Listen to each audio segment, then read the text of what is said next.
E é isso aí, pessoal. Hoje a gente está aqui com um dos grandes nomes da atualidade quando a gente vai falar de vinho. É um prazer imenso receber esse publicitário por formação,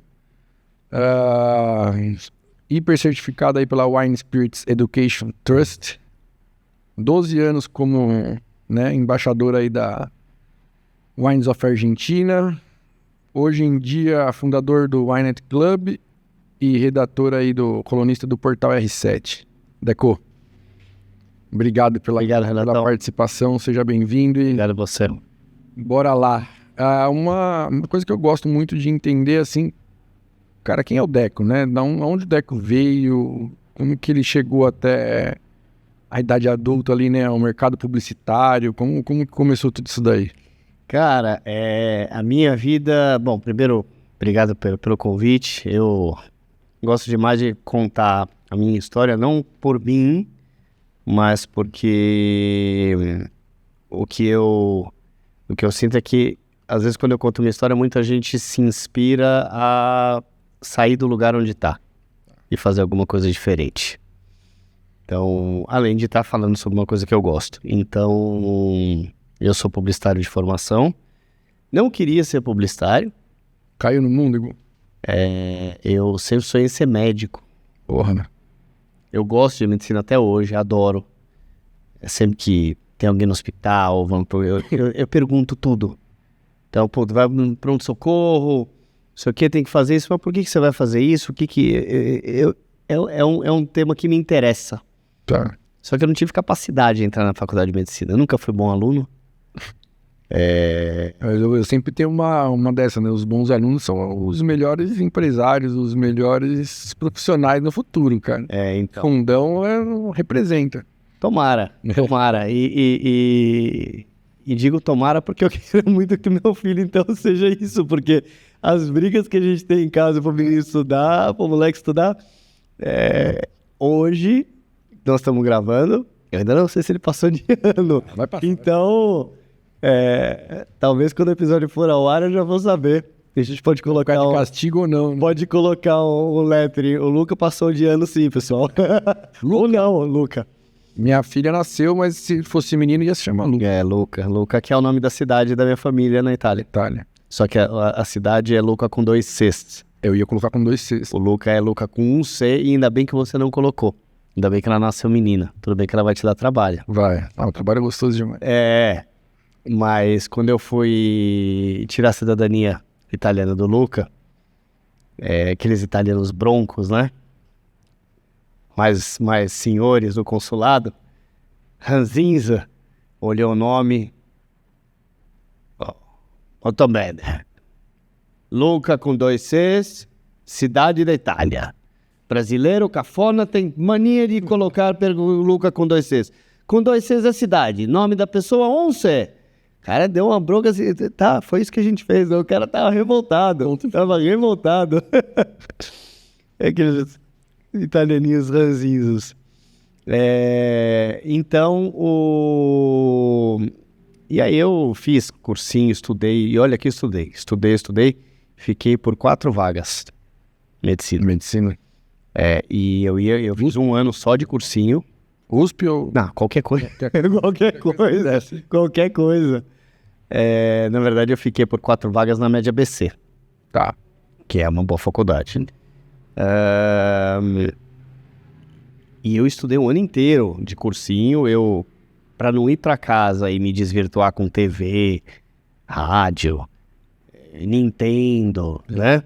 Eu passava o dia inteiro no cursinho. Então eu tinha aula de manhã e eu ficava no cursinho à tarde estudando. Só voltava pra casa tipo 6 da tarde. Banho e dormir, né? Então, estudei. Não passei. Falei, cara, eu não consigo estudar mais que isso.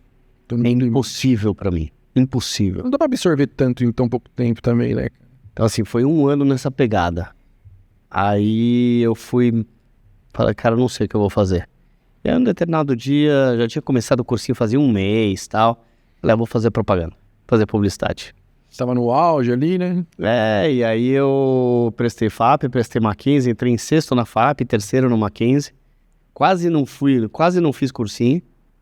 Eu quase não frequentava. Eu frequentava as aulas do cursinho Eu tinha feito na época Intergraus, que era um cursinho forte. Depois, para publicidade, eu fiz Anglo. E eu só ia no Anglo nas aulas que me tiraram no vestibular. Que era matemática, história e literatura. Bem diversificado aí. Então, era o que... De vez em quando eu ia em português. Aí tinha aqueles simulados que tinha no Anglo, eu sempre era um dos primeiros da lista, o pessoal não entendia. Como é que o cara não vai na aula? Devia achar que eu era mega inteligente. Mas não, eu tinha estudado que nem um cavalo no ano anterior. No anterior ninguém vê isso. Pra medicina, ninguém me conhecia, e aí... Gênio, né? Gênio do ano seguinte. Exato, então, consegui entrar bem em publicidade e fiz. Mackenzie, né? Fiz FAP. FAP. Fiz FAP. Esporte Clube FAP.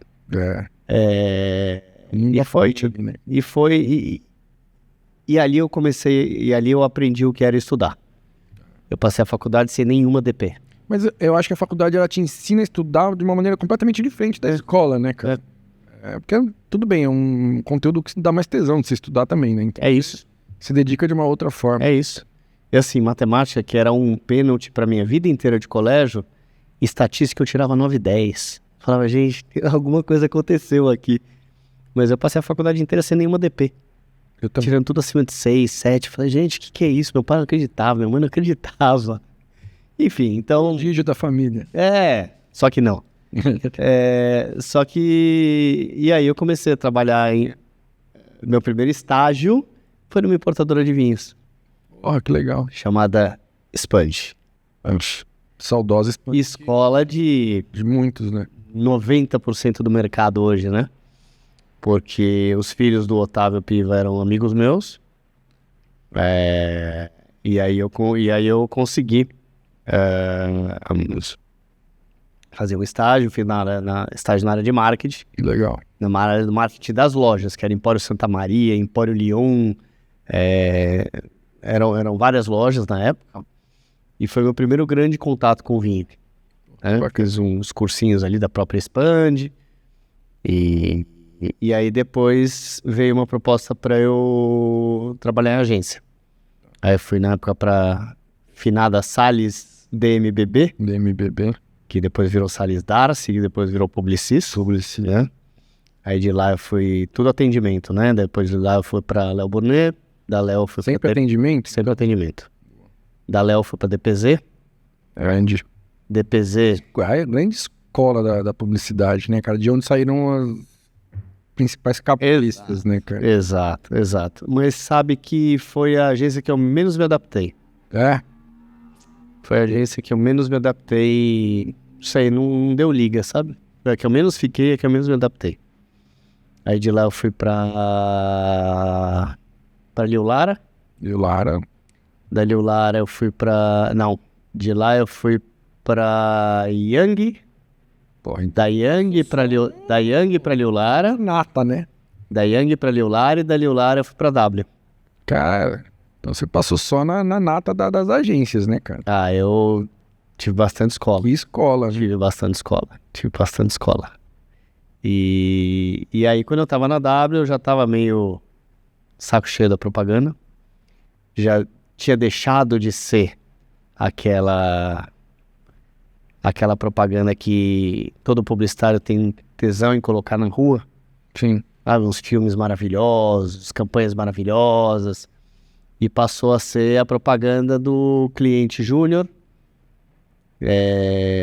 Que o título é do cliente, que o anúncio é do cliente, que o filme tem e que a gente ficava horas e horas, madrugadas, varadas produzindo, planejando, fazendo briefing, acompanhando criação, e na hora de sair na rua era um Frankenstein.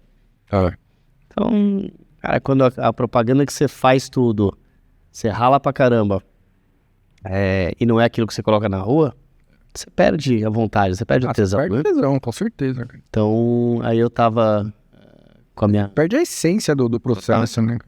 Total. Aí eu fui passar uma semana em Nova York com a minha mulher na época, que é a mãe do meu filho. E aí fui numa loja de vinho famosa, que infelizmente fechou, que é a Sherry Lehman. Tinha uma carteira de clientes brasileiros gigante. Fui falar com uma vendedora que era brasileira. Que ano? 2009. Tá. 2009. 15 anos atrás, né?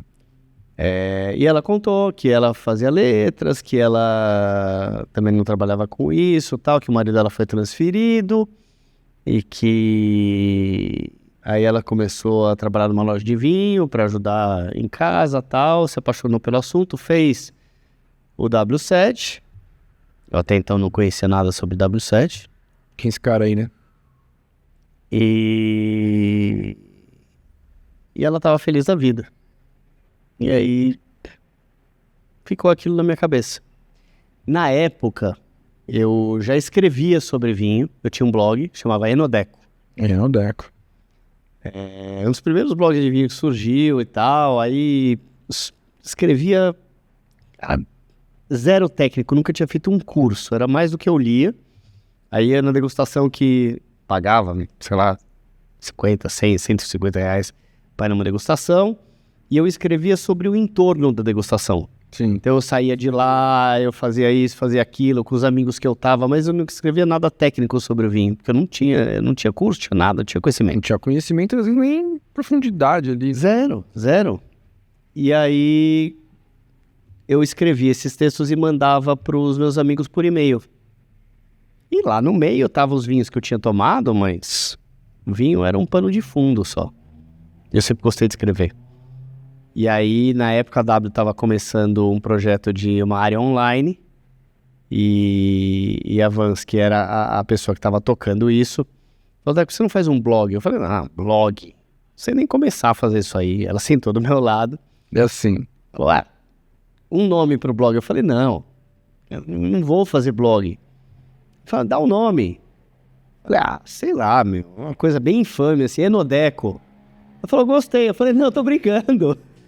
Eu falei que era infame. Eu não gostei, é sonoro, lembra Enoteca e tal. E aí ela falou, É mesmo, né? registrou. Enodeco.blogspot. Nossa, isso é classiqueira da década de 90. Pois é.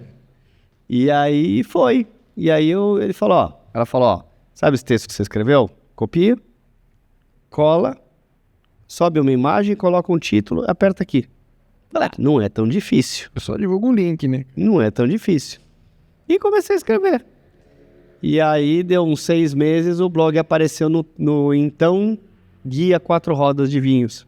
Porra, Como um dos 10 melhores blogs, ou blogs mais diferentes de vinhos, junto com o blog do Marcelo Copelo, tá. junto com o blog da Alexandra Forbes. Falei, gente, não, da Corvo. Eu falei, pô, tem alguma coisa errada. O pessoal da editora Abril tá sem pauta, tá sem massa, manda embora. Tinha 9, os caras precisavam pra completar o décimo. Isso, né? Cara, aí fez-se a mágica, porque eu chegava em casa, tinha caixa de vinho. Aí minha mulher, você comprou vinho? Eu falei, não. Aí tinha caixa de vinho, tinha uma cartinha, um bilhetinho, falando, a gente queria que você provasse. Então eu falei, gente, que loucura isso. Aí eu recebi convite pra viajar, eu falei, eu tô gostando dessa história. Esse caminho tá interessante. Tá legal. E eu na W, né? Trabalhando lá como atendimento da W, diretor de atendimento da W. E aí foi que surgiu essa viagem para Nova York, tirar uma semana de férias. Eu ouvi essa história por lá, fiquei com aquilo na cabeça e fui atrás do tal do curso do W7, que não tinha no Brasil na época. Dá. Se fizer em Nova York e tal, fizer o 1, o 2 e o 3 uma vez, acho que daria uns 2 anos, precisaria morar uns 2 anos fora. O Luca tinha 6 meses na época. Puta, aí é uma... E a minha mulher falou, vamos, eu topo. Falei, puta, mas 2 anos é treta. É tempo, cara. Aí eu... então. Aí eu fui mais a fundo e vi que tinha o formato deles intensivo. Então, se eu pegasse o W7 1, 2 e 3 em um mês, fizesse todo dia, eu conseguia matar os 3 cursos. Porra. Era aula das 9 às 6 durante um mês. Falei, cara, é isso. Aí tomei a decisão, comuniquei minha mãe foi incrível, super Mãe, né? mãe, né? O meu pai já... Vai sair da estabilidade, filho? Pronto, não preciso nem falar. Exatamente, o mercado financeiro, super pé no chão. CLT, por favor. Ele deu um passo pra trás assim, demorou um tempinho pra ele vestir a camisa e entender que era sério e que ia dar certo.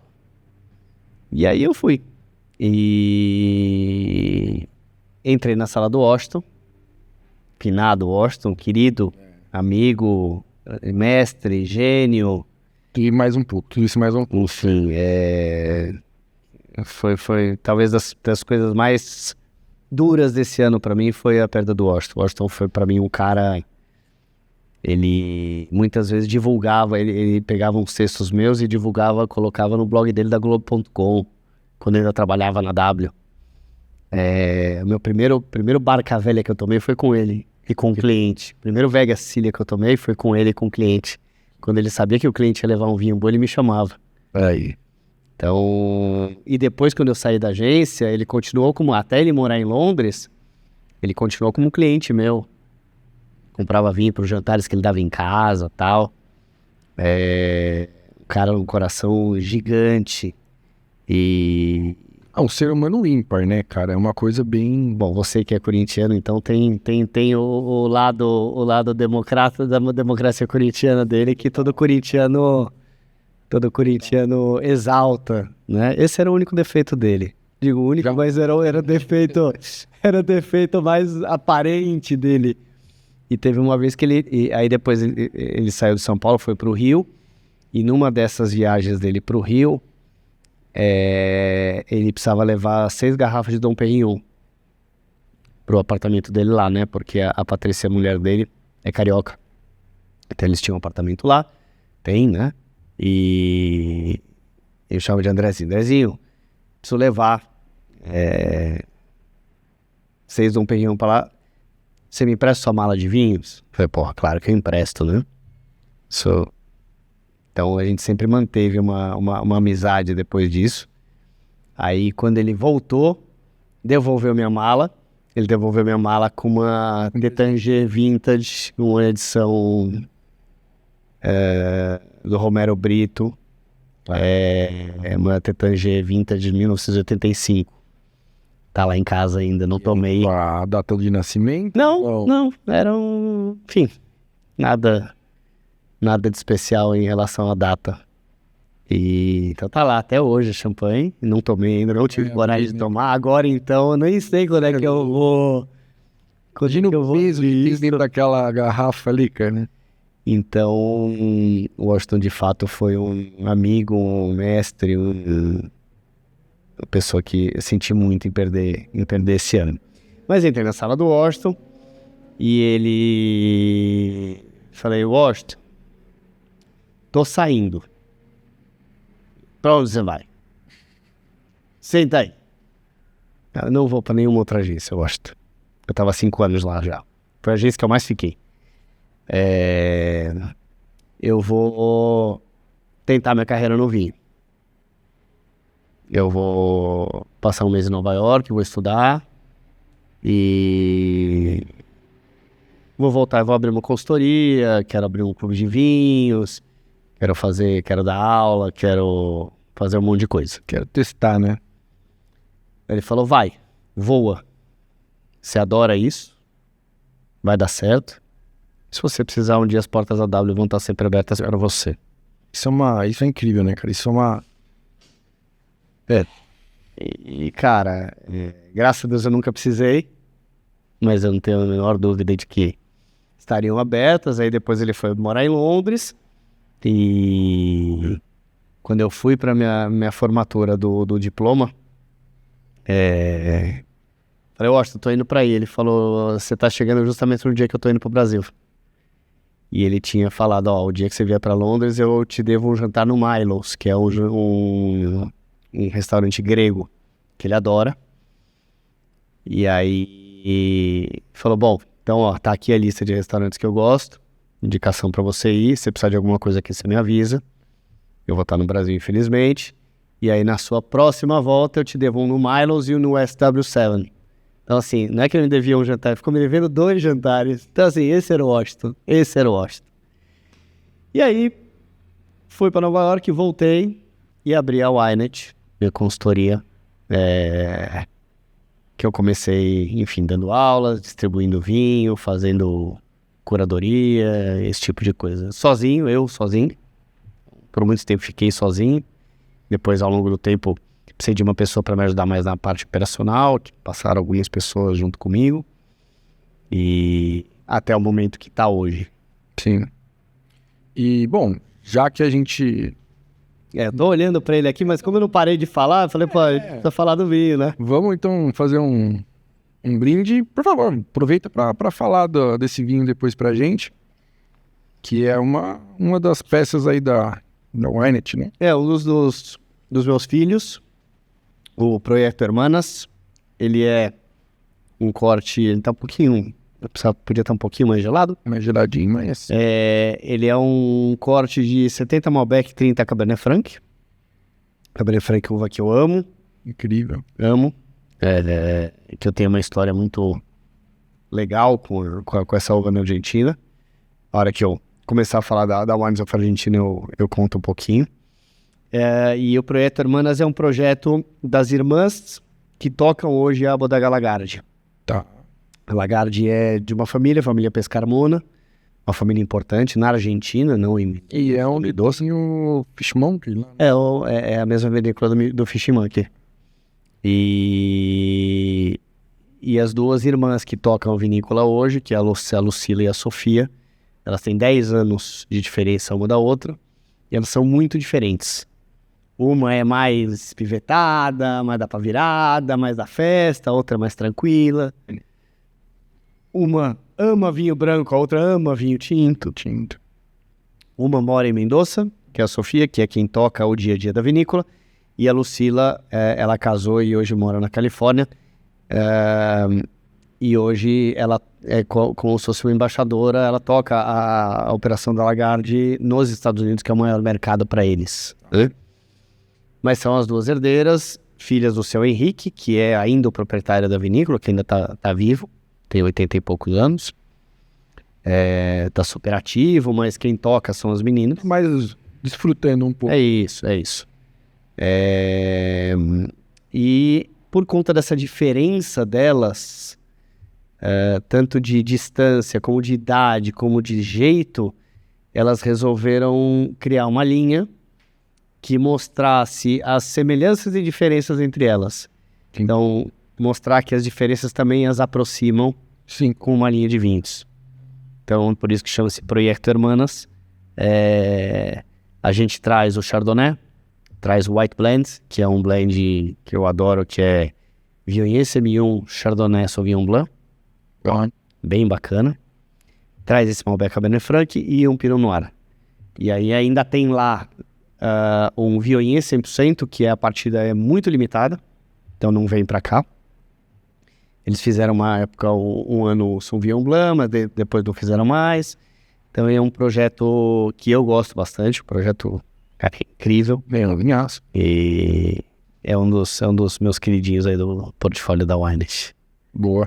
E, pô, essa trajetória aí como publicitário, principalmente na parte de atendimento, acho que deve ter te moldado para você conseguir tocar bem, né? A parte mais comercial da Winet, né? Deu uma boa base, né? Te falar, Renatão, que hoje a configuração da Winet, nós somos em 3 sócios. Né? Tá.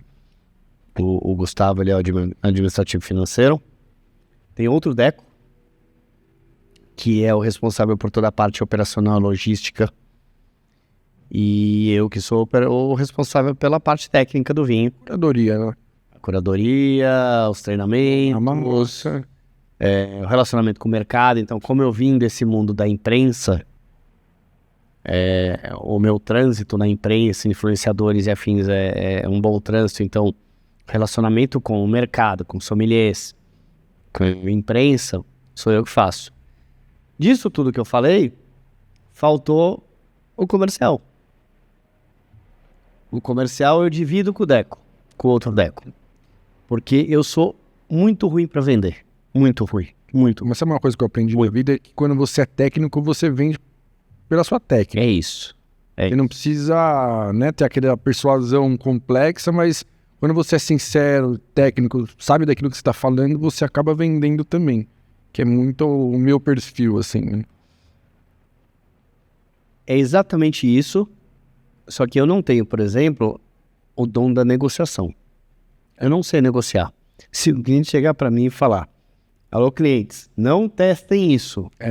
Não testem isso. Aproveitar, né? Só porque ele tá falando. Não testem. Deco, eu quero tanto de desconto, eu dou. Eu não sei pedir desconto para mim. Eu também sou um pouco assim. Não sou. Então, a gente divide. A parte comercial, quando é número, a nossa equipe recorre ao outro Deco. Quando é, precisa ir para falar do produto, para vender, para fazer um get-get e tal, Deco Rossi. Boa. Então, a gente meio que divide a área comercial. Que para vender, eu sou uma catástrofe. Não, e é bom, cara, porque facilita, né? É isso. Boa. E acho que assim, pra quem tem às vezes o sonho de fazer uma transição ou até abrir alguma coisa no mundo ninguém, quais foram as principais dificuldades que você encontrou lá no começo, assim, né? Como que a gente vê, claro, vamos entrar no Instagram do Deco lá, cara, legal, hoje tudo é muito bonito, mas pra você construir uma história dessa, com certeza, né? Cara, foram bons anos aí, principalmente os primeiros, tentando me acostumar com uma vida sem o dinheiro na conta todo mês. Isso é o pior. Até você se adaptar que não vai ter o dinheiro pingando todo mês, ou que vai ter, mas cada mês é um mês assim, então você tem que se planejar. Planejar bem, né? Cara, é difícil, pacas. É muito difícil. Você precisa ter resiliência, você precisa ter organização. Eu não sou dos mais organizados. Mas você se aprende a se organizar ao longo do caminho. É isso. E então isso para mim foi o principal desafio. Outra coisa que eu senti muita falta foi do clima de agência. Isso é incrível, né, cara? Cara, tem bastante vício por perto, sair pra almoçar, o happy hour, é a troca com todo mundo. Tá num projeto sozinho, uma coisa totalmente diferente. É isso. Aí a outra coisa, horários. Cara, maravilhoso poder ter o seu próprio horário. Mas no começo, até você se adaptar, é esquisito. Pô, muito. Porque assim, na época que eu comecei, o Luca tinha 6 meses, e aí depois eu me separei da mãe dele quando ele tinha 2 anos e meio. E eu sempre fui um pai muito presente. Eu sempre fazia questão de buscá-lo no colégio quase todo dia. E que fosse para ficar 15 minutos com ele no carro. Pega no colégio, leva no tênis, pega no colégio e leva para almoçar na avó. Que fosse para fazer trabalho de motorista. Mas eu ia. Saía de Pinheiros, onde eu tinha escritório. Na época não tinha esse negócio de home office, né? Isso não era nem sonhar. Exato.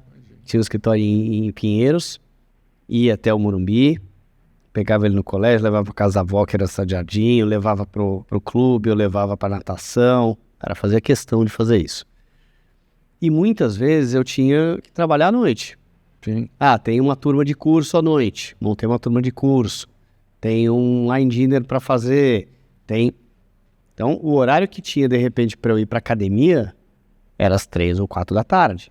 Sim, Aí eu chegava na academia, eu olhava em volta assim, tinha uma senhorinha, uns senhorzinhos. Aí eu ficava pensando, né? Falei, esses caras devem estar falando, esse filhinho de papai aí. Tá fazendo aí. Tá fazendo porra nenhuma. Tá aí gastando dinheiro. Olha lá, tá no bem bom. Cara, eu me sentia mal, juro. Eu juro que eu me sentia mal. Então, até você se acostumar com isso, fala que, cara, primeiro, ninguém tá pagando suas contas.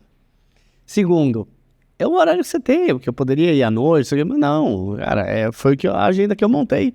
Hoje, eu vou, quando dá um time, 3, 4 da tarde, eu vou numa boa, hein? Dane-se, tô nem aí.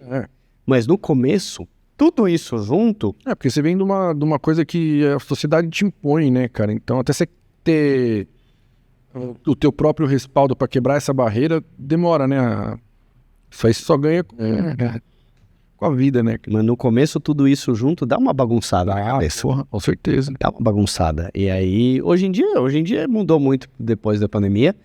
Então, assim, muita gente trabalha de casa mesmo, ou trabalha, você vê, às vezes eu vou pro clube, tem um monte de gente trabalhando ali, eu mesmo, às vezes passo o dia, quando eu não tenho reunião, não tenho nada pra fazer, eu preciso de um dia no computador, não sei o quê. Às vezes eu vou pro clube, que é mais fácil fazer de lá, e fico lá, mas aí tem mais gente e tal. Então, eu não tô nem aí. Mas demora um tempo pra você construir isso, né, cara? Demora. E, pô, legal. Chegou na Winet e que momento que chegou a Wines of Argentina pra você fazer essa parceria longa aí de 12 anos? A Wines of Argentina foi uma bênção na minha vida, foi uma coisa muito bacana. Presentão, né? Quando eu ainda era blogueiro, né? Outro nível, né? Olha lá. Em 2011, um ano depois que eu assumi tudo, que eu fiz tudo isso, né? Toda essa movimentação. Eu já tinha W73 e tal. Escrevia lá no Enodeco. Não tinha Instagram. Tem ainda o Enodeco? Eu ia lançar ele. Eu ia lançar. Mas eu achei que pudesse... Agora, quando eu voltei a escrever para o R7, a minha ideia inicial era resgatar o Enodeco. Mas eu falei, eu tô num momento de vida de tanto profissionalismo que eu tenho medo de passar uma imagem de amadorismo com esse nome. E aí virou a Adega do Deco. Quem até me chamou a atenção nisso na época foi a Camila, que é gerente de marketing da World Wine hoje, que é uma grande amiga. A Cami falou, Deco, pensa se de repente não vale alguma coisa. E ela mesmo que foi uma coisa simples assim, a Adega do Deco. Eu falei, cara, gostei.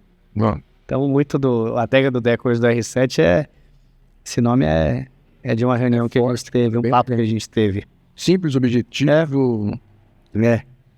E na época do blog, a Cantu, que é importadora, fez uma ação com os blogueiros e imprensa e jornalistas de vinho.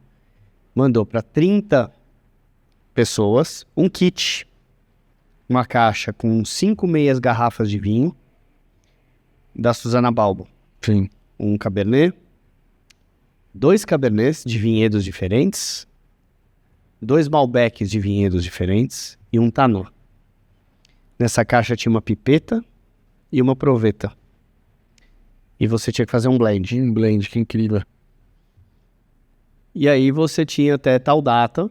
Pô, vamos fazer umas ações mais nessa linha aí hoje, pessoal. Pô, isso é incrível. Eu fiz um evento há um tempo atrás, eu vou fazer agora em fevereiro de novo.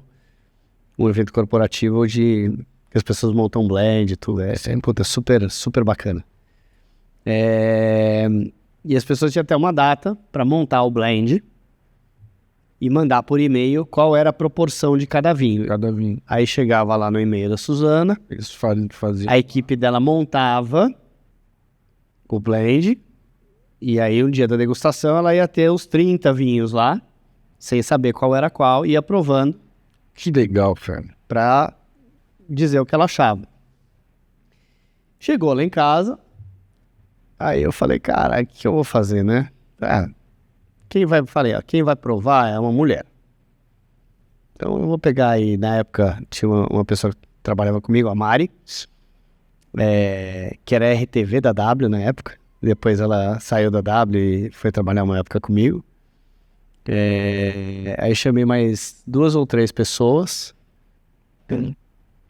Falei, vocês vão me ajudar aqui a escolher um blend. Montei 5 blends com esses vinhos todos. A Suzana não falou nada, ela só deu uma dica. Ela falou, tomem cuidado com o tanino. Por favor. Foi a única coisa que ela falou. De resto, usem a criatividade e tudo mais. Fiz 5 blends. As cegas, e servi para elas tomarem as cegas. Fiz um sistema de pontuação ali. Pronto, esse aqui foi o escolhido. E aí eu fui olhar. Era o blend mais simples que tinha. 50 Cabernet, 50 Tanat. Não tinha Malbec. Não tinha Malbec. E tinha 50 de Taná. Falei, beleza. Mandei.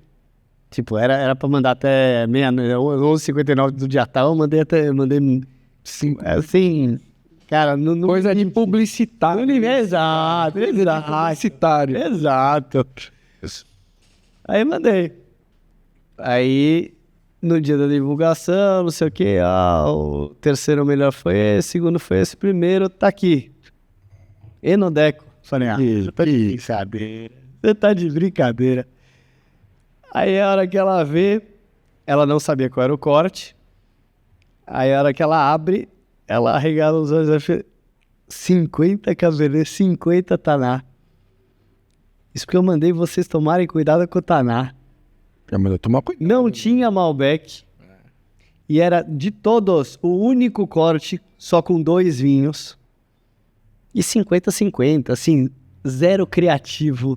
Zero, cara, era o corte mais A improvável. criatividade tava na outra ponta. É isso. Tava na outra ponta, né? Era o corte mais improvável de ser aprovado.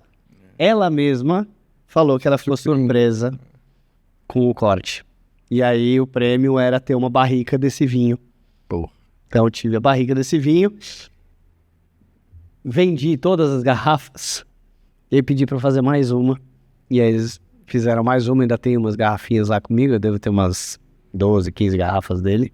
Aí isso é pra guardar pra vida. Eu acho que é um Domínio del Plata Limited Edition, 2011. Hoje ele tem 13 anos. Faz tempo que eu não tomo ele, preciso... Agora até com vontade. Faz tempo, faz alguns anos. Ah, E na época, a Susana Balbo era presidente da Wines of Argentina. legal. E aí eu fui para... parte do primeiro era ir para lá, para conhecer a barrica, que tava o seu vinho, aquela coisa toda. E a Susana sentou comigo na época da finada Expo Vines. Tá. Falou, Deco, teu histórico de publicidade, comunicação, tua formação pelo W7, muito legal. A gente hoje tem uma assessoria de imprensa, só que a gente quer mudar o formato de trabalho. A gente não quer mais trabalhar com uma assessoria de imprensa. A gente quer ter um RP. Tá.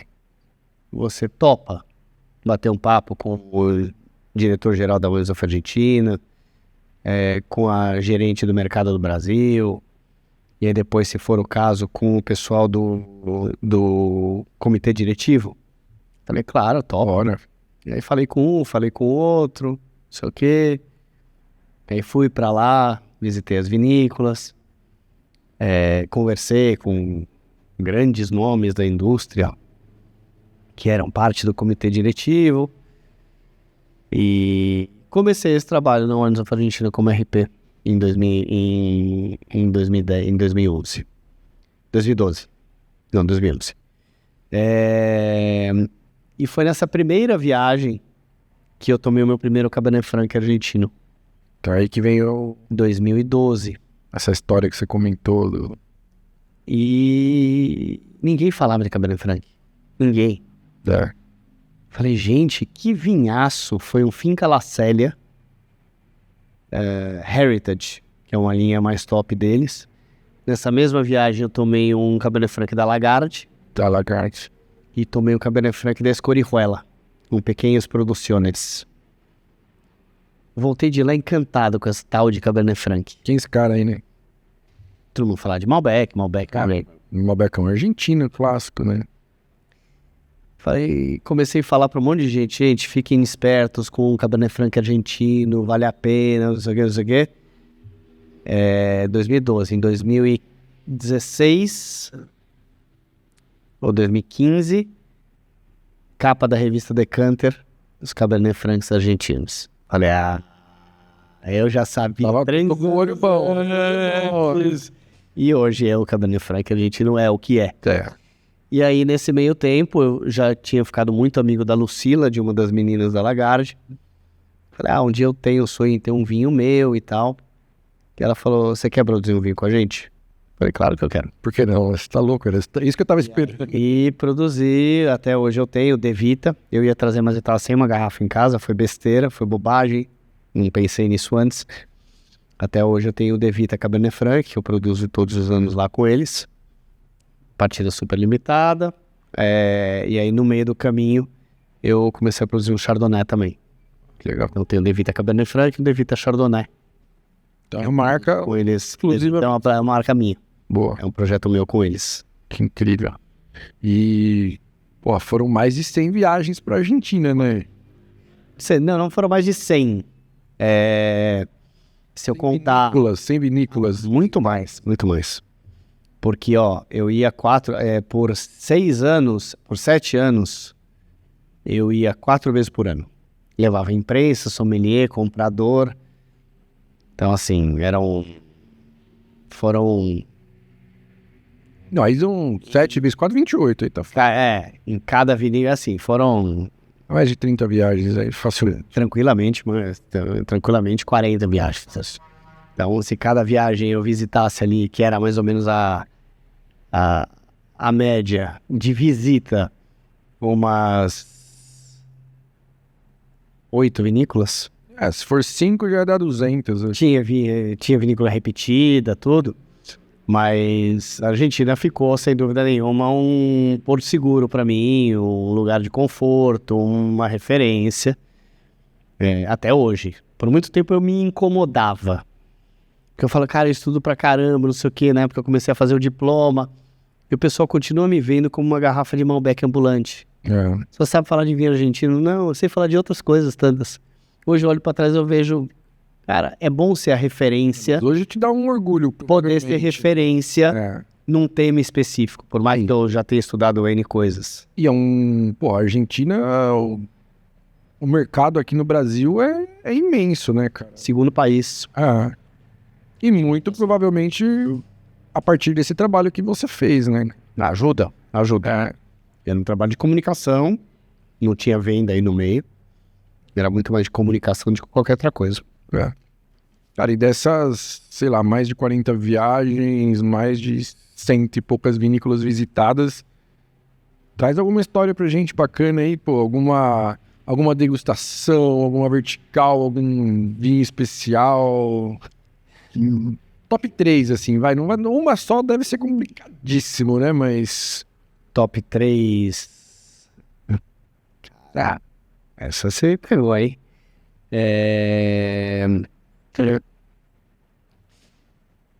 Cara, eu sou muito fã, e não é puxar sardinha pro meu lado, mas sempre fui muito fã da Weinert, que é uma vinícola que foge muito do padrão argentino, porque o perfil do vinho é um perfil mais europeu, um perfil completamente diferente. E sempre gostei. Era a vinícola que você encontrava vinhos mais antigos. Então, a Weinert é incrível. E quando eu consegui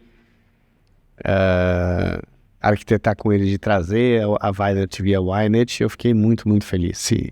Cara, é uma vinícola que está fazendo um trabalho incrível. A Lagarde, eu sou suspeito para falar, porque eu tenho uma ligação de muito carinho, muito emocional. Mas é isso que às vezes é o que eu falo, o vinho proporciona coisas que extrapolam o líquido dentro da garrafa, cara. E é isso que me fez me apaixonar por vinho. A história, tudo que tá por trás, né? Cada garrafa traz um peso por trás, né, cara?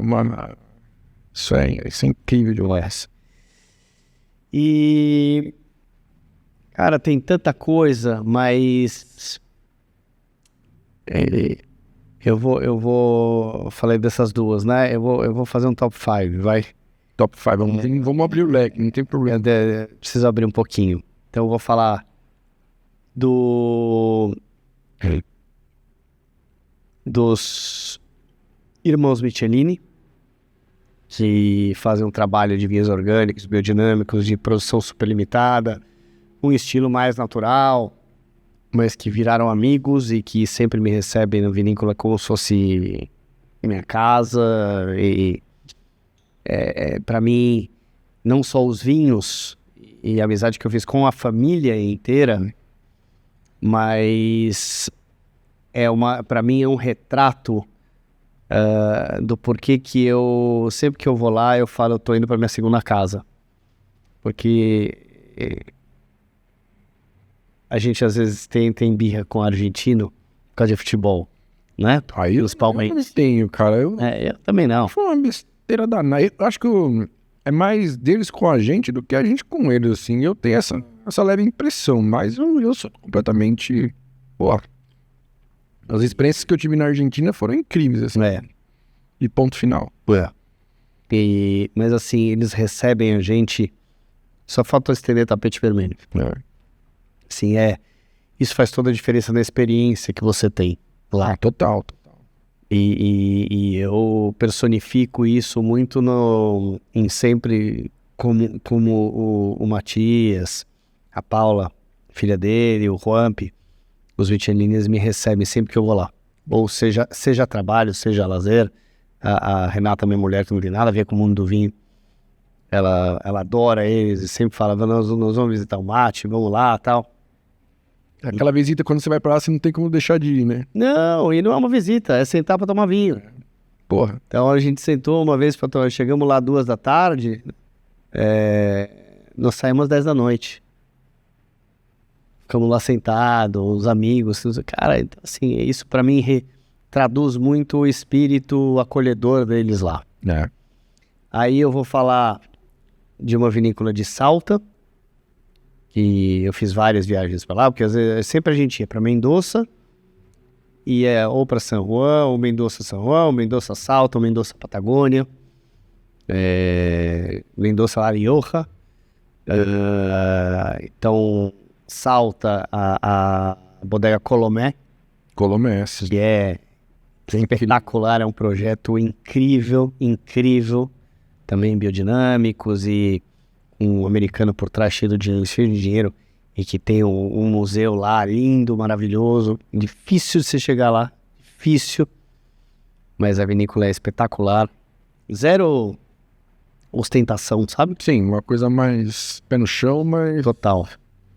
E na Patagônia também um pouco dessa receptividade, que é o Marcelo Miras, que é já o mais senhor, gordinho assim, bonachão, que te recebe praticamente na casa dele, com vinhos também super francos, super com caráter daquele lugar.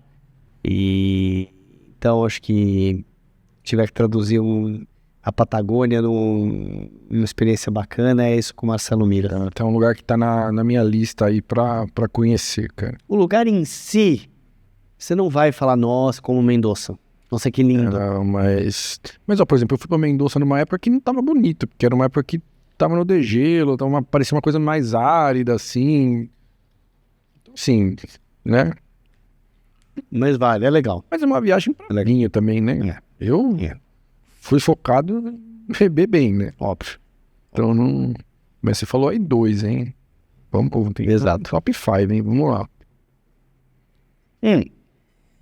Não, foi isso que eu falei. A Weinert, que sempre foi falando em consumo.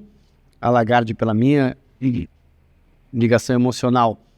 E hoje eles têm 2 restaurantes. Um que tá como indicação de Michelin e o outro como estrela Michelin. E é uma vinícola que recebe muito brasileiro. E os Michelines, são 3 em Mendoza, aí a Colomé em Salta e o Marcelo Miras na Patagônia. Que boa. É uma história longa aí, né? 12 anos. Bastante. Isso moldou basicamente o Deco de hoje, né? Moldou. Muita gente que eu conheci por causa disso. Por conta, a Wines of Argentina me abriu muitas portas. Imagino. Com o sommelier, com imprensa, com as vinícolas. Cara, ir pra lá e postar que eu tô lá, eu começo a receber um monte de mensagem, putz, você consegue dar um pulo aqui, que não sei o que. Se não passar aqui, tá ferrado. Não dá. Então, amigos, eu fiz amigos. Acima disso. Coisas que o vinho proporciona, né, cara? Total. Extrapola totalmente, né? Total. E aí, pô, sei lá, Saiu a Wines of Argentina, acho que deve ter acabado um ciclo muito virtuoso aí na tua vida. E como que foi essa sequência? Renatão, eu ainda durante a Wines of Argentina recebi um convite, estava tocando a Wines, dando aula, consultoria, curadoria, por aí vai. Surgiu um convite da World Wine para ser embaixador de 3 marcas lá com eles, né? Falei que aceitava. Primeiro eu perguntei quais eram as marcas, porque se fosse alguma marca que eu não... Tivesse um match muito legal. Exato, eu não ia conseguir fazer. Eu não consigo vender ou falar daqui de uma coisa que eu não acredite ou que eu não goste. É o mesmo processo do desgosto pela publicidade.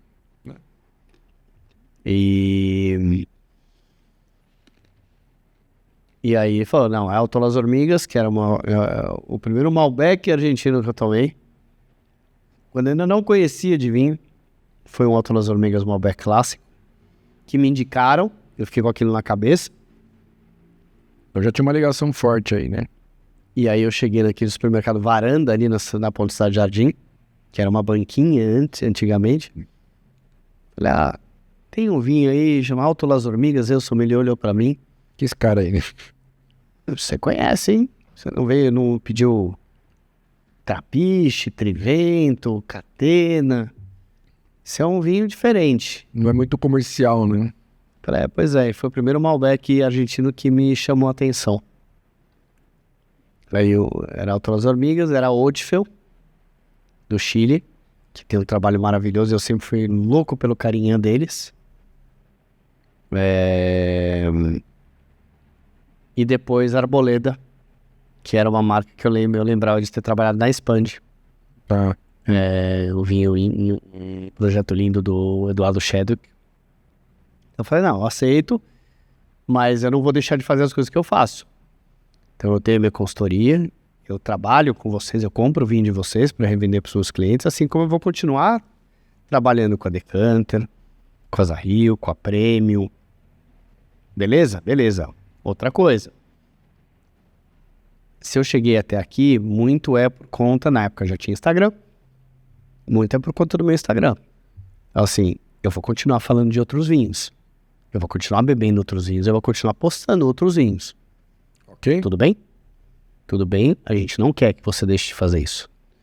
Porque isso tiraria a tua credibilidade. Sim, total. Então a gente... É difícil Então achei... achar empresas que têm essa mentalidade. Exato. Então fiquei 5 anos como embaixador dessas 3 marcas. Trabalho muito bacana, gostei muito.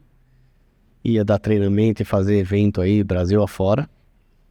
Só que era muito demanding.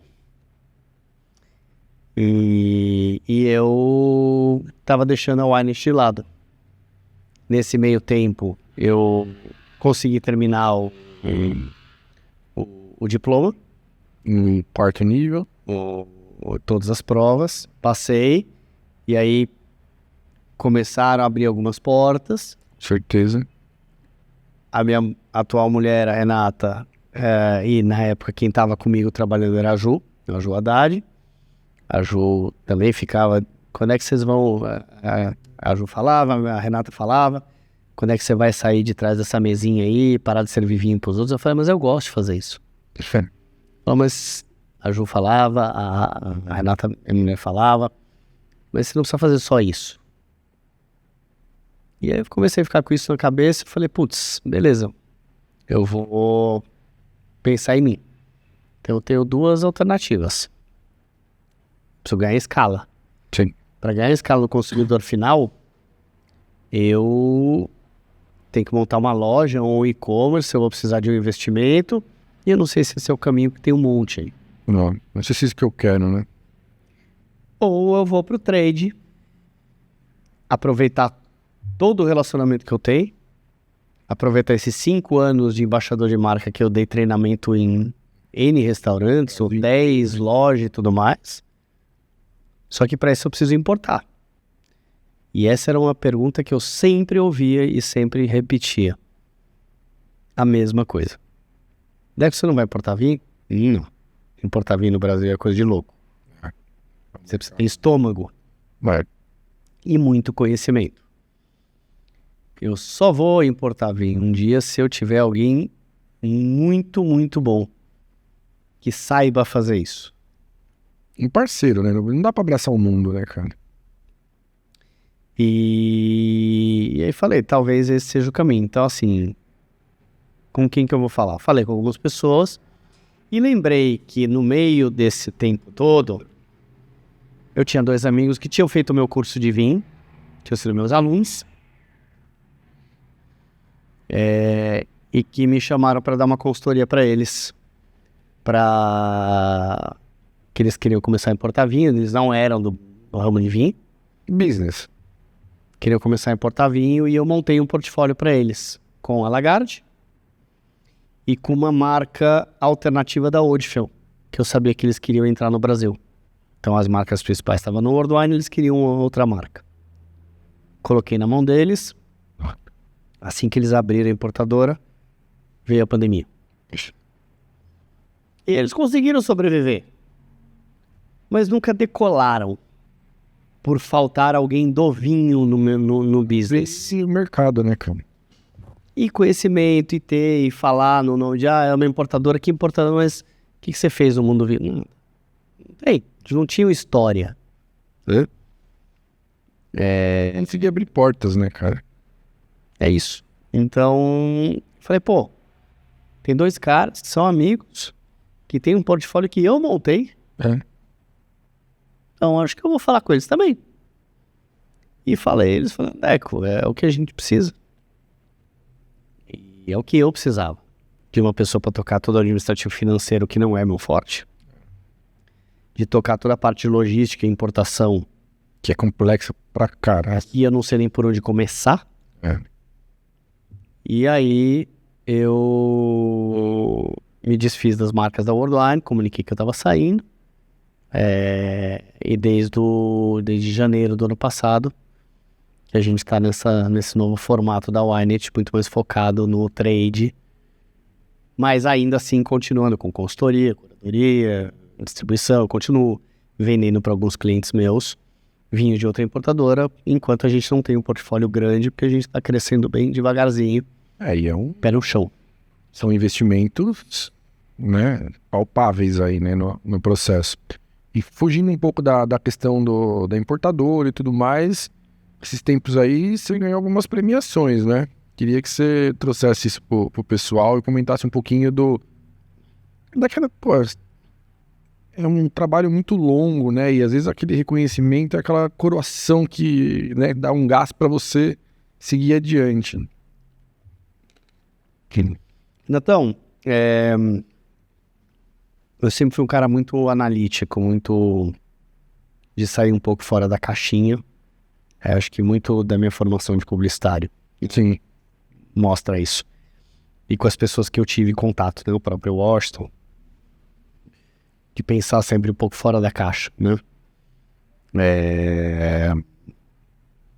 Eu tive um chefe que hoje ele é o CEO da RGA, que é uma multinacional hoje, uma agência, e que foi meu chefe na época, o Márcio Oliveira. E sempre falava, precisamos pensar fora da caixinha, pensar fora da caixa. Ele sempre instigava muito a equipe dele a pensar fora da caixa. Então, muito, acho que disso eu devo a ele e a outras pessoas que cruzaram meu caminho na propaganda. E então, depois que eu terminei o diploma, que me deu mais conhecimento, que teve pandemia aí no meio, né? Então vou passar as 7 provas que tem que passar, teóricas, práticas, e que tem um nível de aprovação baixíssimo. Sim. É sofrido, não é barato. Não é, cara, é um investimento considerável, né? Quando eu comecei ainda não tinha no Brasil, então comecei fora. Terminei fora também, parte eu fiz aqui, mas terminei fora. Minha última prova eu fiz em Nova York. Então, hoje são um pouco mais de 40, né, que conseguiram tirar o diploma. Tem uma pessoa que trabalha comigo, que é a Tati, que é fiel escudeira e que tá quase conseguindo, Tá se aventurando. tá quase terminando. E eu sei como isso é penoso, e Custa muito, né? tempo, custa dinheiro. Cara, porque mais do que prova, você precisa de litragem, né, cara? Isso é E precisa de tempo, tempo, né? Você precisa abrir mão de algumas coisas. Assim, Muita gente não consegue na vida, né? Depois fica reclamando por que não chegou lá. precisa Abrir mão é uma palavra muito... É uma coisa muito... você precisa abrir mão, não tem jeito. Eu pretendo daqui uns 2 anos entrar no MW. Queria fazer isso esse ano, mas com o momento da Wired de ainda estruturação e tudo mais, eu não ia ter tempo de fazer. Então, mas eu pretendo daqui uns 2 anos aplicar para entrar no Master of Wine. Aplicar para entrar, eu não tenho uma perspectiva ou uma sonho de passar no exame. Você precisa entender o que é também, né? Tipo, vamos lá. Eu acho que só entrar no instituto, para mim, já é uma vitória. Porque não é todo mundo que é aceito. Então, eu tenho essa vontade. Vou fazer isso daqui uns 2 anos. Porque passar no exame, aí, para quem mora fora da Europa, Deve ser. é muito difícil. Porque, assim, você precisa ter uma carga mínima nos simpósios, você precisa beber muita coisa. E cara, para quem mora aqui, fica inviável. Dólar 6.0 subindo loucamente. É inviável. É inviável. E você precisa passar muito tempo fora nesses simpósios e frequentando outras coisas. Então, para quem mora fora da Europa, é muito mais complexo. Você precisa abrir mão, se para o diploma você precisa abrir mão de muita coisa, para você passar no Master One, você precisa abrir mão de quase tudo. A gente tá aqui do outro lado do continente, tem uma desvantagem imensa, né, cara? E, cara, eu não quero abrir mão da família, eu não quero abrir mão do que eu tenho. Então, assim, entrar no instituto para mim já é uma coisa bacana, porque eu vou ter contato com muita gente legal. Eu vou poder fazer o que eu puder fazer no meu tempo, mas eu acho que a experiência que se ganha estando lá dentro e tendo contato com os caras mais tops do mundo do vinho, do mundo mesmo, mundo do vinho, do mundo do vinho do mundo, Isso.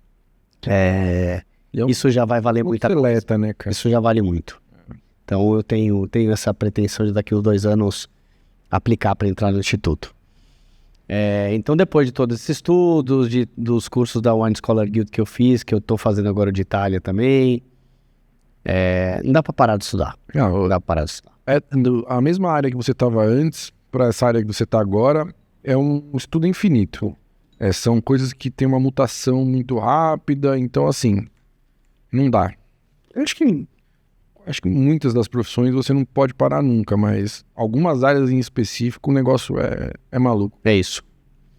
E aí, com meu nome um pouco mais na mídia, aparecendo, recebi alguns convites para fazer cartas de vinho. E recentemente, ano passado, eu já ganhei uma primeira, que foi pro Território do Vinho, que é uma loja / restaurante lá em Campo Grande. Esse ano eu repeti o mesmo prêmio. E aí ganhei um restaurante lá na Vila Mariana chamado Pasta Nostra, com uma carta bacana. E do Gael, aqui em Pinheiros. Restaurante que eu adoro, sempre gostei.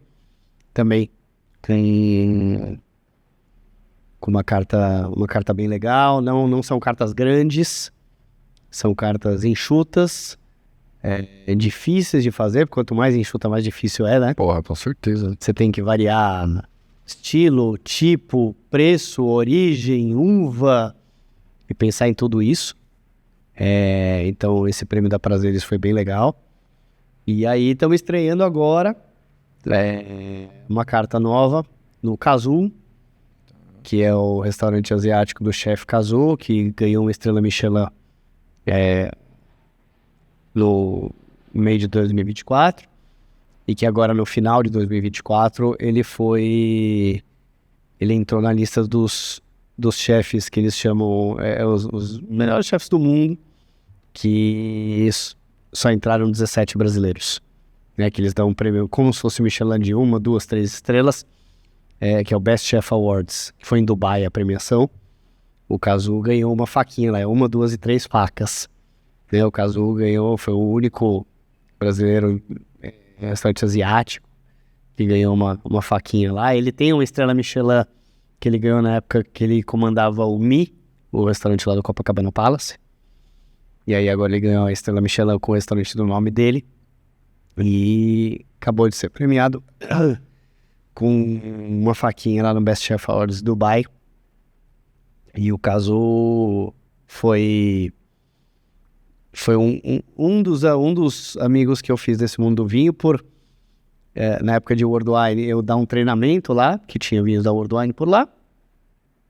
Ele assistiu o treinamento, adorou. Ele gosta de vinho, mas não entende. E aí, com isso, a gente acabou ficando próximo. Temos interesses futebolísticos muito parecidos.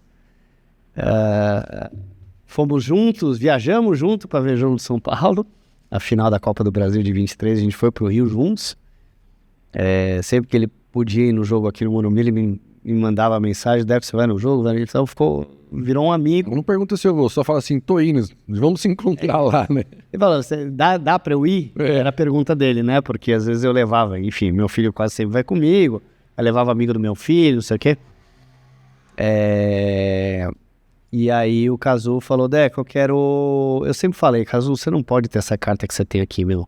Agora você é um estrela Michelin. Tá aí. E vamos entrar num ponto bem legal aí, que é carta de vinhos para um restaurante asiático. Qual é a complexidade? Tudo bem, o asiático dele é muito focado na parte de peixe. Tem fusion food, tem de tudo um pouco. Tem de tudo. Como que é essa... Porque assim, o brasileiro tem uma dificuldade com relação a isso, né? O ser humano que consegue comer peixe e tomar Malbec é só aqui, né?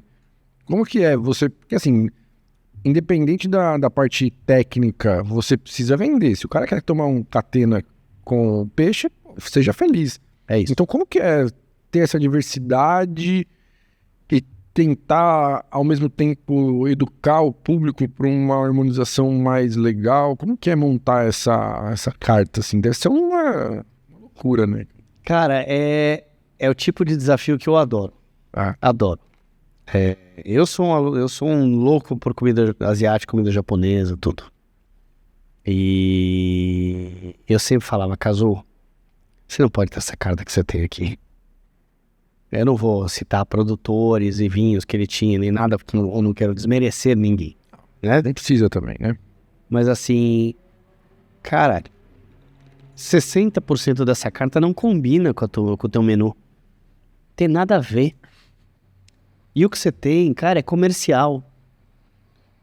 O cliente que vem aqui, que vai gastar no mínimo R$250 em comida por cabeça, e pode gastar mais de 1.000, dependendo do menu que ele quiser, se for o menu completo, que são 12 passos, pedir um vinho decente, vai que vai? Ele não quer, mamãe, ele não quer um vinho comercial desse. Não.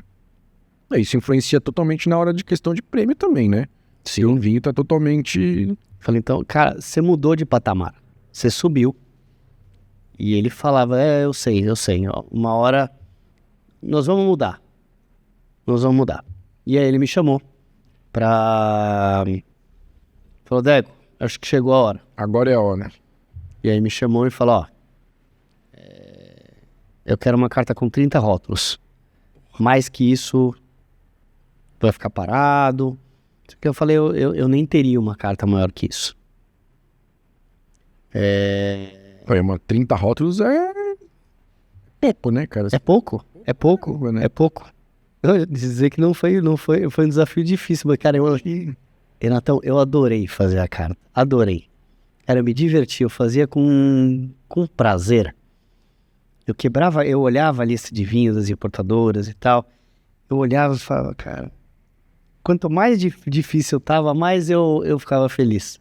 Você botar a cabeça pra funcionar. Porque no final, eu olhei para aquela carta e falei, cara, com perdão do meu francês, essa carta tá um tesão. Animal. Podia ficar um pouco mais, se eu desse para colocar um pouquinho mais, uma coisa, podia. Mas foi uma carta que tem vinho laranja. Boa. Uma carta que tem branco leve, que tem branco encorpado, que tem rosé, que tem espumante, que tem champanhe, que tem Jurá. Pô. Cara, Jurá não vai ser comercial, Jamais. não vai vender muito, mas é linda, cara. Mas eu tive que montar uma carta que vendesse. Sim. Eu não queria uma carta para ganhar prêmio. Eu nem sei se essa carta vai ganhar prêmio. Prêmio é uma coisa que a gente tem que sempre pensar assim, o prêmio é consequência, né, cara? Se você mirar no prêmio, tá errado o processo. Ele me deu carta branca. É isso aí. Eu podia montar uma carta para prêmio. Ia ficar maravilhosa. Mas não ia vender. No final das contas, tem que pagar o... É isso. Então, assim, o maior prêmio para mim é ver essa carta rodar. rodar. Porque hoje ele vende muito mais saquê. Tá, óbvio, meio óbvio, né? Mas Mas você vê alguns restaurantes, principalmente, e até restaurantes que a gente tem vinho lá dentro, vou citar um Makoto, lá do Shopping Cidade Jardim, que eu adoro. incrível, né, cara? Cara, vende muito vinho. Vende muito vinho. Então dá pra vender, se tiver alguém que venda. E ele não vai ter um sommelier. No Makoto tem, a Tássia, que é incrível. Ela é a gerente e é sommelier também. Ela é incrível. Mas no Casu não vai ter. E eu sempre falo nos treinamentos que eu dou, Renatão, quem vende vinho é o garçom, não é o sommelier. O sommelier vai lá pra abrir, pra explicar, pra tirar dúvida. Quem vende vinho é garçom. O garçom tem que ter um mínimo de instrução para aquilo, né, cara? Senão... Por isso que um dos pilares da Winet é o serviço. Todo lugar que a gente coloca vinho, a gente dá treinamento. Tem um cliente em São Paulo que a gente não conseguiu dar treinamento porque ele não quis. E a gente não vai ser o chato do rolê. No pacote, né? É isso. Tem que dar, porque senão acaba não vendendo o teu vinho, o processo não vai, né, cara? É isso. Então, falei, Cazu, beleza, tá aqui, mas nós temos que comprar essa briga junto. O que você quer? Você quer que o vinho seja um ator coadjuvante aqui, ou você quer que o vinho seja, junto com a tua comida, o ator principal? Protagonista ali, né? Um protagonista. Não precisa ter um protagonista. Vários, né? Pode ser a tua comida e o vinho. Porque você vai com o vinho, você vai enriquecer muito a experiência do teu cliente aqui. Sim. Agora com a carta pronta, vamos fazer um menu degustação harmonizado. Cara, Eleva o patamar, né, cara? você é estrela Michelin. Você já mudou de patamar. Você tá no Best Chef Awards. Então assim, você tem que oferecer isso pra esse cara. Só que você vai ter que ajudar. A gente vai ter que se ajudar. Eu vou vir e vou dar treinamento pra tua equipe. Além de dar treinamento da tua equipe, vou dar treinamento dos rótulos, que tem rótulos meus lá, né? Mas tem rótulos de outras importadoras. Isso é uma coisa que eu tomo muito cuidado, que todas essas cartas que eu fiz e que eu ganhei premiação, o Deco vai fazer uma carta, vai colocar só o rótulo dele. Não. Eu vou colocar rótulos que eu sou isento. Então, uma coisa, outra coisa, né? Eu sou isento e vou fazer isso. E vou trabalhar com as importadoras que eu sei que trabalham bem. Vai te dar credibilidade, né? É isso. Só que assim, a gente vai ter que fazer campanha de venda com os garçons. Você vai ter que fazer campanha de venda com os garçons. Se atingir um número X de garrafas, vocês ganham. Porque é um trabalho inicial, é um trabalho de formiguinha. Precisa pegar no tranco. A hora que pegar, a equipe vai. E parece até besteira, né? Esse tipo de ação, e você não vê isso em 90% dos lugares, né, cara? Eu sempre falo em treinamento, Renatão, pra equipe. É uma coisa muito de PDV, assim, que vem da nossa área de publicidade. É isso, um dos meus gurus nesse mundo da publicidade, Luiz Lara, o Lara, Dalil Lara, ele tinha uma expressão que era barriga no balcão. É isso. E eu que era atendimento. O atendimento tem que ter a barriga no balcão. Total. O atendimento, eu atendia skin. O atendimento tem que ir lá na reunião de vendas, com a equipe de vendas, às 7 Mas não era skin já na tua época, né? Hã? Era skin já na tua época esse nome? Era skin. Era skin já? Era. Tem que ir na reunião de vendas às 7 horas da manhã lá em Itu para ver como é a realidade. Sim. Tem que sair com o vendedor nas bibocas da periferia para entender qual é a realidade do vendedor. É a realidade da massa, né, meu? É isso. Sai do pedestal aí e vai lá pro chão, Isso. Então, assim, eu já atendi, na época, atendi skin, ia fazer rota com o vendedor na periferia. E numa época de Yang, eu atendi a Mercedes e fui pra Alemanha fazer Rota na Alemanha. rota, fazer... Ônus e bônus, né? Andar na pista de teste, entendeu? Tesão. Ó, Ônus e bônus. né? Ônus e bônus. Então, é barriga no balcão. É. E, Então. e eu sempre falo nos treinamentos, quem vende vinho é o garçom. São vocês. Cara de entrada, né, cara? Porra, E assim, vocês têm a caixinha, não tem, queridos? Quanto custa um prato? 50, 60, 70, 80, 90, 100 reais. Quanto custa um vinho? Vai começar em 120, pode ir até 400, 500, 600. ao infinito. Trabalho que você tem para vender um prato é o mesmo que você tem para uma garrafa de vinho. Onde você vai ganhar mais caixinha? No vinho. Um produto de valor agregado maior, né? Amigo, abre a cabeça, se interessa, oferece, você vai ganhar mais com isso. Então, essa cultura do tete a tete, que muita gente acaba deixando passar achando que vender vinho é só colocar na carta e tirar o pedido uma vez por semana, ou tirar o pedido... Lá em casa, lá na Winet a gente não tem tirador de pedido. E qual o desafio pra você manter essa carta com vinho, cara? Não faltar vinho no... Que isso é uma loucura na minha cabeça. Cara, Eu fico puto da vida quando eu chego lá e... Esse aqui, não tem, senhor. Esse aqui, eu vou olhar lá se ainda tem, senhor. Cara... Pra mim isso é... primeiro é selecionar os fornecedores que você vai colocar na casa. Justo. Tem alguns fornecedores que você sabe que tem um problema maior de quebra, de ruptura de estoque. Tem outros que você sabe que é menos. Sempre falo, uma hora ou outra, todo importador vai ter uma ruptura por algum problema. Nós tivemos ano passado. Uma coisa, cara, eu não dormia por noites. Imagino. Porque eu sempre falava para os clientes, nós nunca vamos ter ruptura de estoque. A gente tem um planejamento muito, muito, muito, muito foda. E até que a gente teve, não por culpa nossa. Porque pegou uma época do mapa, lá na fronteira, em que normalmente eles liberavam em 3, 5 dias a carga, e eles demoraram 3 semanas. E aí quebrou a gente com 2 clientes. E não saímos da carta, nada disso, porque eles sabem o trabalho que a gente tem e como a gente presta atenção nisso. Mas às vezes foge do nosso alcance. Total. Que Brasil é Brasil, né? Bem, então, primeiro, você tem que selecionar bem e saber com quem você está trabalhando. E a outra é você, cara, falar para o importador, pelo amor de Deus, toma cuidado, se tiver algum problema, Me avisa, vê como é que tá a rotação, a rotatividade desses vinhos. Se achar que for dar alguma coisa, separa um estoque de segurança para mim, se for um cliente importante e tal. Ou me avisa com antecedência, porque daí eu vejo se eu consigo trocar alguma coisa na carta. Tá? Mas é difícil, é algo que extrapola muitas vezes. não dá, às vezes foge.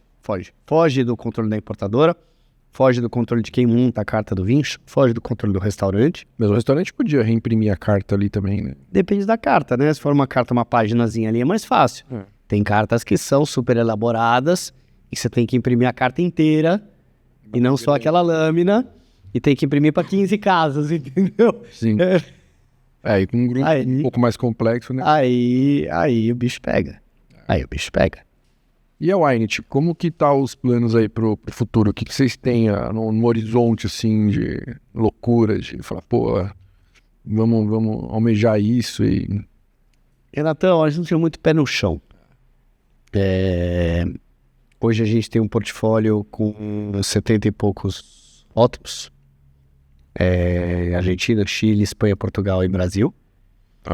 Mas isso é legal, porque você vê muita importadora às vezes que esquece o Brasil, né, cara? Muita não, a maioria. A maioria, né?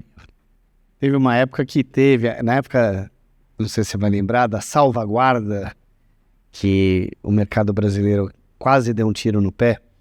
Os produtores grandes brasileiros queriam taxar mais o vinho importado, achando que ia vender mais vinho brasileiro, quando na verdade o mercado inteiro ia cair. E não foi aprovada a tal da salvaguarda.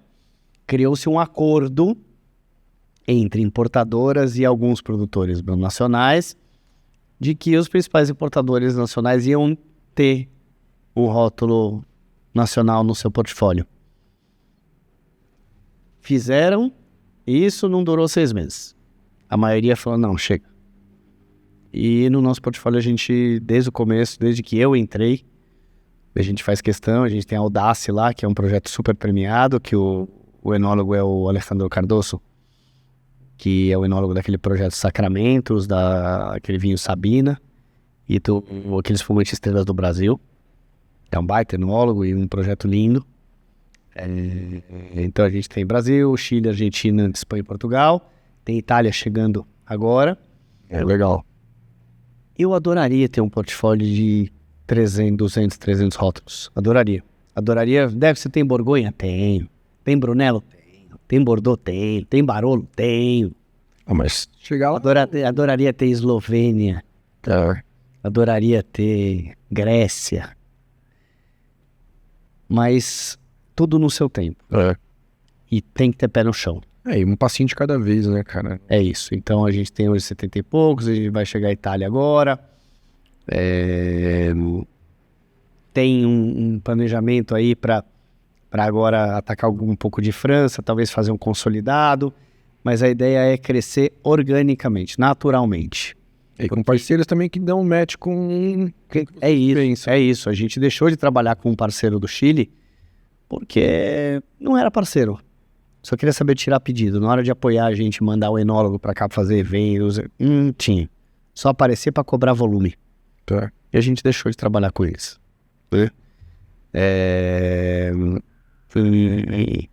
Então, a gente vai numa coisa muito orgânica, muito natural, um crescimento muito sustentável. E os meus sócios também são pé no chão, porque, cara, eu cansei de ver, você também, importadora que abriu, 2 anos depois fechou. Por quê? Porque o cara vem com um portfólio de 100, 200 rótulos logo de cara, botou um caminhão de dinheiro na frente. Isso aí como, né? Como é que ele vai ter criar mercado, o sellout disso? Não tem. E ele quebra. Óbvio que ele quebra, uma hora o dinheiro acaba. Então, se a gente for... E uma coisa que é nossa filosofia. A gente não deve dinheiro pra ninguém. Nem pro banco. A gente não tem empréstimo. Aqui no Brasil, você não pode dever pra banco, né, cara? Que o banco é seu sócio, ele te engole. A gente não tem empréstimo, nada. Não, porque às vezes você precisa de... Não, capital de giro, uma coisa... Giro, não tem nem nada. Mas ainda isso é leve, né? Pô. Nada. Tudo que as nossas importações são dinheiro do nosso caixa. Dinheiro que a gente aplica em marketing, dinheiro do nosso caixa. A gente dorme todo dia, cabeça de travesseiro tranquilo, de que esse é o caminho. Então, a gente, no final de 2024, começou a operação no Rio, que era um sonho meu, porque eu fui muito pro Rio na época de World Wine, fiz grandes amigos e clientes lá, e sempre me dei muito bem no Rio. É um mercado difícil. É um mercado difícil. O Rio é bem atípico, assim, a questão do Brasil, né? É um mercado difícil. Mas eu sempre consegui, talvez por ter a sorte de estar perto de pessoas bacanas, eu sempre tive bons fluidos e bons negócios no Rio. Boa. Então, a gente tinha falado, quando a gente tiver com a operação mais ou menos redonda em São Paulo. Nosso segundo passo é no Rio. Então esse ano a gente quer abrir um terceiro mercado, né? Em 2025 a gente quer abrir o terceiro mercado. Estamos estruturando a nossa equipe comercial com gente de fora, com gente do mercado que já tem experiência, para dar uma nossa impressão. Vocês estão buscando. Legal, né? No Rio tem 2 caras incríveis que já são um macaco velho de mercado. Aqui em São Paulo a gente agora... Encurtar o caminho, né, cara? Não adianta eles viajar. É isso.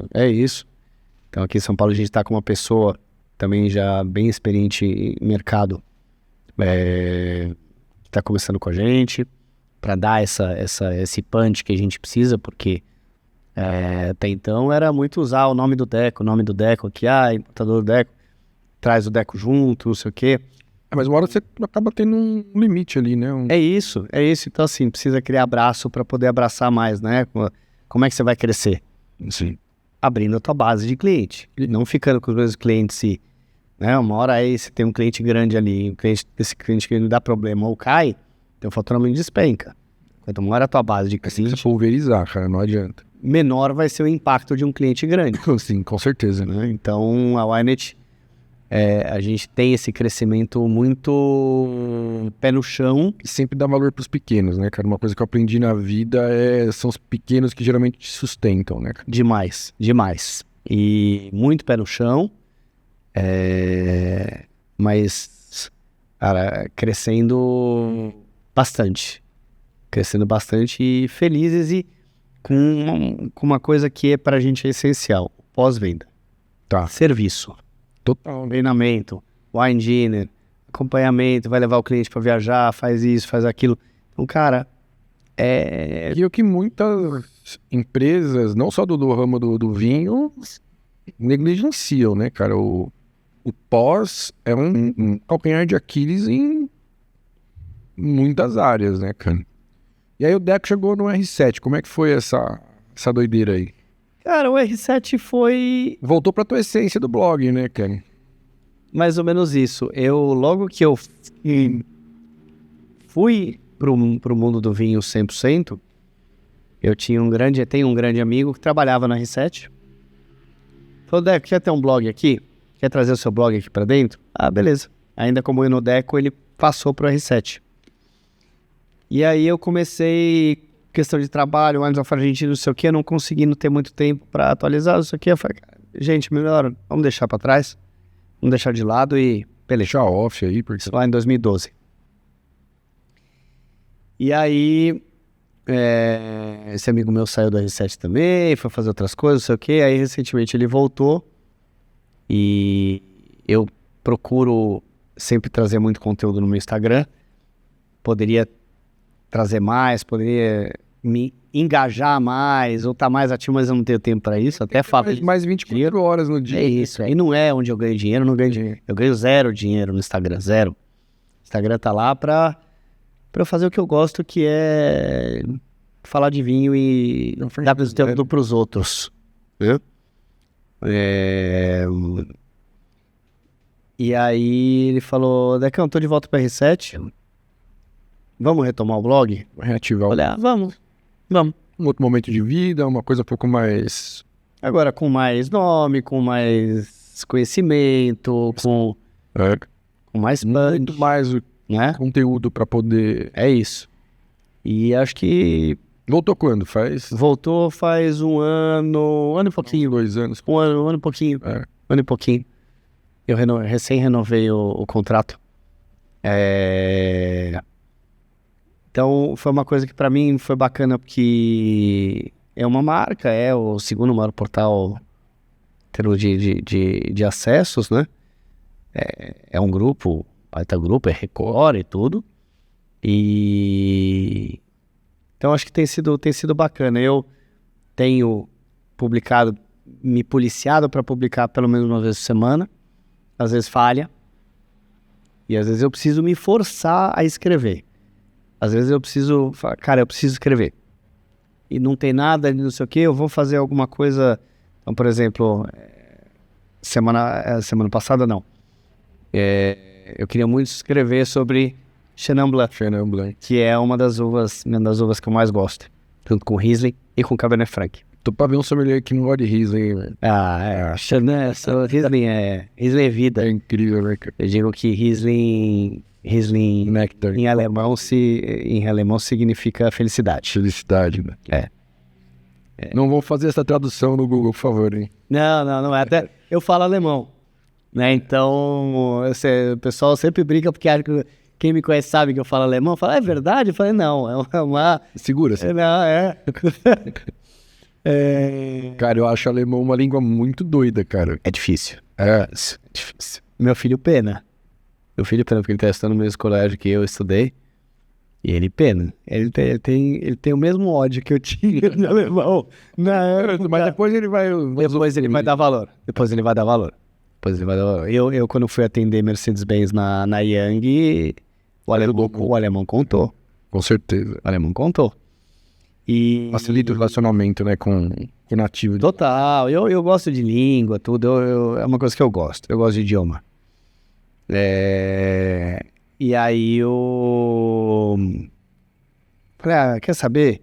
Tô precisando escrever alguma coisa, eu vou dar uma pesquisada, vou atrás de um pouquinho de referência, vou ver o que tem por aí falando de Chenin. E aí li umas matérias bacanas sobre tendências, sobre isso, sobre aquilo, e escrevi um texto sobre Chenin. Que eu não teria escrito se eu não tivesse me forçado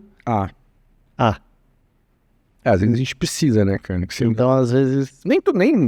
Pô, a criatividade, ela não sai brotando de tudo quanto é canto, né, cara? Você precisa de se forçar, você precisa de técnicas pra poder ativar isso.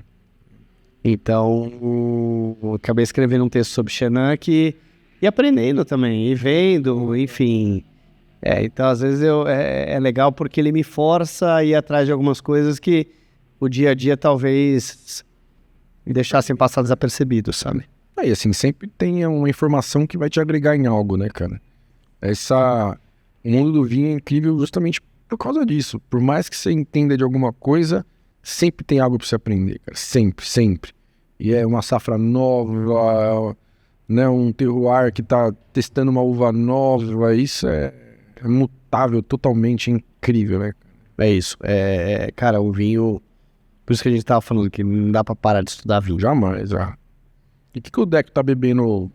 O que tem de novo aí? Um top 3 do Deco de coisas novas que estão chegando aí. Não só da adega do Deco, que você tá curtindo tomar, assim. Que tá na tua adega lá, que você fala, putz, isso aqui é um... Cara, Será que nem eu, que não gosto de ficar muito tomando o mesmo rótulo? Não tomo. Cara, acho que o rótulo que eu mais tenho na minha adega, fora o Devita, que é o meu vinho, eu tenho 4 garrafas. E que eu comprei recentemente, porque eu tomei e fiquei alucinado, que é um Riesling da Nova Zelândia, o Fallen Angel, da importadora Premium, que eu tomei com a minha querida amiga Jussara, no almoço de final de ano que a gente tem todo ano. Um Riesling 2016, que tava assim de tomar de joelho. E eu não tava pensando em comprar nem nada, ela me leva aquele Riesling sabendo que eu amo Riesling. Jogo baixo, né? E aí eu falei, Jô, quanto é? Pra você sai tanto, tal. Eu falei, cara, manda 4 garrafas pra casa, divide em 2 boletos aí. Mas, cara, eu preciso ter esse vinho em casa.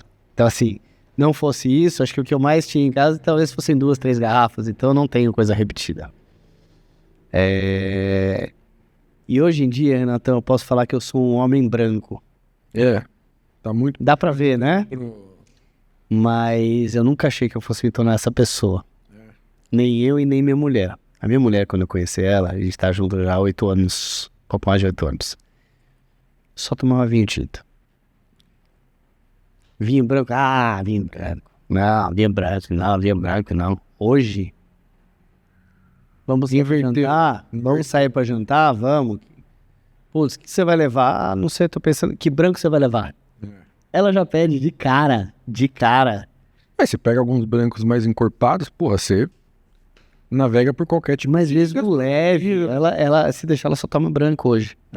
Só toma branco, se for pra ir tipo tinta Pinot. Se eu levar um Bordeaux, alguma outra coisa, ela toma, vai ficar feliz da vida. Mas assim, se ela puder escolher, é só branco. Que legal. E eu, 80% branco. Então inverteu totalmente o... 80% branco. Eu costumo dizer, e acho de fato que é isso, que eu acho que o nosso paladar, ele vai... Aquele cara que gosta hoje, que toma mais vinho branco, eu acho que é uma evolução do paladar. Porque a gente sempre vai começar, a maioria das vezes, bebendo vinho tinto. Vai começar pelo tinto. Porta de entrada mais tradicional. E tende a achar o branco um simplesinho, ou bobinho, vinho de piscina. Quando você começa de fato a ver como o vinho branco é muito mais eclético, Total. como ele vai com quase tudo, até com carne, você começa a falar, pô, então acho que é uma evolução. Não é coisa ruim, viu, galera? Pode. Zero. Não é só Malbec em churrasco, viu? Não, de jeito nenhum. De jeito nenhum. Eu sempre falo, uma das harmonizações que eu ensino meus alunos, e gente que o pessoal fica meio assim, né? Falo, gente, e feijoada? Feijoada, caipirinha. Sei, caipirinha, beleza. Mas por que é caipirinha? Caipirinha do quê? De limão. Por quê? Porque tem acidez. Então, a gente vai pegar alguma coisa que tem acidez, espumante, isso aqui. Né? O pessoal fica, nossa, espumante e tal. Aí várias pessoas depois saem, comem a feijoada, tomam espumante. Ficou muito legal. Ficou muito bacana. Isso, comida japonesa com espumante, com branco, com rosé. Um rosézinho vai. Né? Mas o que mais as pessoas se surpreendem é quando eu falo da harmonização de queijo e vinho. Que foi a primeira harmonização que me abriu a mente. Conte Toro, muito comercial. Que ninguém veja o que a gente está tomando aqui, porque eu não sabia que ia servir isso aqui. Se eu soubesse, eu teria trazido um branco. Isso aqui é todas as tábuas que a gente faz aqui no podcast é minha sexta-feira. Então eu quis fazer uma coisa muito... que sou eu mesmo. Então minha sexta-feira é isso, com a minha esposa em casa lá. Entre as acordadas que minha filha dá, a gente tenta tomar um vinho, comer um queijinho, um parminha, uma castanha, uma amêndoa. E assim... São 5, 6 sabores totalmente diferentes aqui. Super. Né? E a vida também, não é? Confesso, o branco estaria melhor. Total, é. Então eu acho que estaria harmonizando mais. Não que esteja ruim, mas... Então, hoje em dia, Renatão, eu tô muito mais no branco. E assim, tenho procurado Chenans maravilhosos. Rieslings maravilhosos. Eu amo Jurá.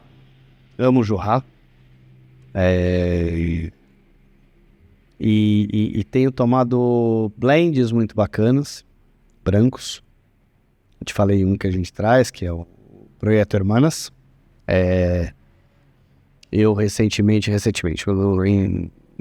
em agosto de 24, fui convidado pelo Conselho de Rio para fazer o Educator Program deles, para ser o educador certificado de Rio aqui no Brasil. E parte desse programa tinha que sair daqui já com estudo, com uma prova feita. Aí ia para lá, passamos uma semana lá. Uma imersão. E depois, chegando aqui, tinha que fazer uma tese sobre um dos temas que eles passassem, tipo um TCC da vida. Então, me tornar um educador certificado de Rioja. Sou eu e mais 4 pessoas. São 5 no total, no Brasil. E lá, cara, eu tomei uns viuras barricados lindos. Chega tão pouco aqui. Isso, eu vou falar, aqui não... A gente traz pela Bodega Corral, na marca Dom Jacobo, a gente traz um viura com tempranilho branco, mas é um vinho mais de entrada. Bem gostoso. Mas uns viuras barricados, lindos, maravilhosos. Cara, eu sou fãzaço de Albarinho. Albarinho de Rias Baixas, da Galícia. Então, cara, eu hoje me tornei um homem de branco. É isso. Bom demais. Eu sempre falo que Cara, o vinho é uma evolução constante. E o nosso paladar também é uma evolução constante, né? Durante a vida você tem uma evolução incrível, assim, do que você gosta, do que você deixa de gostar, do que você vai evoluindo. E o vinho tá nesse bonde. Total. E eu sou aquele cara que foge dos vinhos mais comerciais. Não que eles não sejam bons. Não, mas é porque você já tomou muito, já é uma coisa que já... Eu não gosto muito de repetir rótulo, então eu gosto de provar coisas novas, não por questão de falar, pô, tomei tantos vinhos diferentes, não, mas é porque, cara, esse universo é tão rico, tão incrível, por que a gente vai se limitar a tomar sempre aquela mesma... Tudo bem, você pode errar aqui, ali, né, mas a maioria das vezes você vai acertar, e eu não tenho muito preconceito com uva, com vinho, assim, cara, eu gosto de beber vinho, é muito difícil você falar assim, o que você não gosta? Eu não gosto de vinho mal feito. O resto, cara, pode vir que você vai aprender a degustar no momento certo. Tem momento certo para todo tipo de vinho para harmonizar perfeitamente. É isso. E eu fujo também de pontuações. Eu tenho bode de pontuação. Né, cara? Mas Eu você tem um vinho pontuado aí, ó. Assim, aí vem de lá, né? Vem de lá, mas se você for ver no nosso site, não tem. Nosso site não tem. Eu sei que é comercial, talvez uma hora eu tenha que colocar. A hora que a gente for focar mais no e-commerce. Sim. Mas esse treinamento... Relacionamento com o cliente direto ali, você precisa de alguma forma mostrar isso pra ele. Mas nos treinamentos que eu dou e tudo, eu não falo de pontuação de vinho. Porque pontuação é uma coisa muito subjetiva, né? E eu tenho amigos, tem até um amigo meu que adora beber vinho famoso, borgonhas famosos, não sei o que, vinhos pontuados que dentro da nossa confraria eu chamo de Zé Rótulo. É total. O Zé Rótulo. Zé Medalha. Zé Rótulo. Gente que tem, já faz bastante bullying com o Zé Rótulo. Tem muito, né? A gente às vezes bebe um vinho diferente e tal, a gente... Ó, por isso que ele não veio hoje, porque não tinha... Nenhum pontuado. Não tinha nenhum pontuado, nenhum rótulo famoso pra postar, entendeu? Então ele não veio. Esse dia não nem aparece na conferência. Não aparece. Incrível. Não aparece, mas ele fala que se ele te pega bebendo que, cara, uma vez ou outra você vai acabar com alguém. Aí você posta, então puta vir. Eu postei uma vez que eu tava bebendo uma Dom Perignon. Cara, que ano que era? Dom Perignon relativamente recente. E aí ele comentou no meu post, acho que era 14. Não sei se era 14, não vou lembrar. Falar, tomei e não achei nada demais. Cara, então tá, né? Eu dei print, mandei no grupo, eu falei, é sério, para com isso. Não, porque vou comprar várias para minha filha, que não sei o quê, mas jamais abriria uma agora, porque tá muito nova. Eu falei, Ave Maria, gente, que preguiça. Eu tenho muita preguiça nesse Se eu tivesse possibilidade, eu abriria uma todo ano pra ir vendo em coleção, cara. Óbvio. Eu tenho uma preguiça de um povo assim que adora falar que tá bebendo isso, bebendo aquilo, e falar que quando você bebe uma coisa melhor, ele vai falar que tem uma outra coisa, uma safra melhor em casa, entendeu? Eu tenho uma preguiça disso, Renato. Dá uma preguiça nada, né, cara? Juro, às vezes a gente aprende a conviver, né? Aprende, mas eu vou te falar que a minha paciência, ela às vezes ela pode parecer, eu posso transparecer um pouco demais, sabe? Seleção natural, sabe? Seleção natural.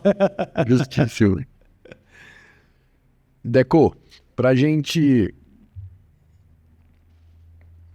finalizar, a gente tá fazendo uma playlist no Spotify e a gente quer o top 3 do Spotify do Deco aí. O que você ouve no carro, aquele momento que você chega em casa e dá um play lá pra tomar um vinho. Ó, tem ópera, tem sertanejo, tem Alok, tem de tudo nessa playlist. O negócio tá bagunçado.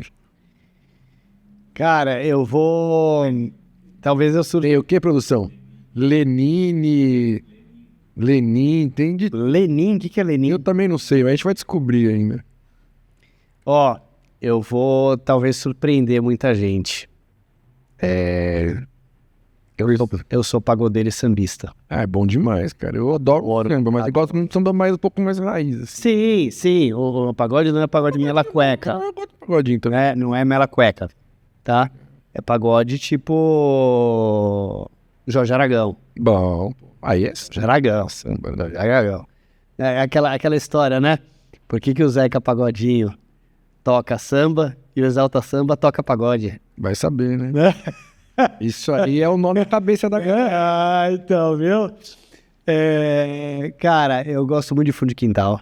Bom demais. Então, vou falar no top 3. Eu vou colocar uma música do fundo de quintal, que é Amizade.